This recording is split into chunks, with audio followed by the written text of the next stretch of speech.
એમાં ફરિયાદીએ સાબિત કરવાનું હોય છે કે આ જ વ્યક્તિએ ગુનો કર્યો છે. પરંતુ અહીં તો પહેલા માની જ લેવાનું છે કે આ વ્યક્તિએ ગુનો કરેલો જ છે અને ચેક છે કાયદેસરના અવેજ પેટે જ આપવામાં આવેલું છે.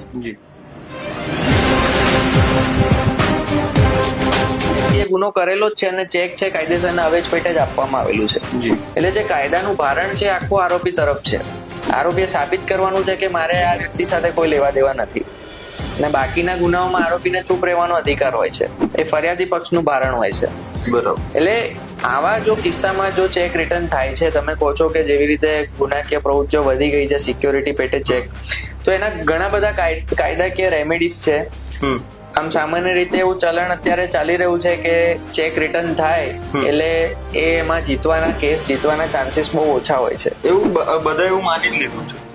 ઘણી બધી જગ્યાએ મેં પણ સાંભળતો હોઉં છું, બધા વિદ્વાન ધારાશાસ્ત્રીઓ પણ પોતાના ક્લાયન્ટ્સને સલાહ આપતા હોય છે કે 90% કેસમાં સજા હોય છે અને 10% જીતવાના ચાન્સ હોય છે. પણ મારી દ્રષ્ટિએ જે ચેક રિટર્નનો જે કાયદો છે અને જો તેની સંપૂર્ણ રીતે લડત લડવામાં આવે તો આ 50-50 કાયદો છે. જે 50% ફરિયાદી પાસે નિર્ણય આવી શકે છે, તો એ જ 50% આરોપી પાસે પણ નિર્ણય આવી શકે છે. એટલે જીતવાની સંભાવના ખરી. 50-50 છે મારા હિસાબે. પણ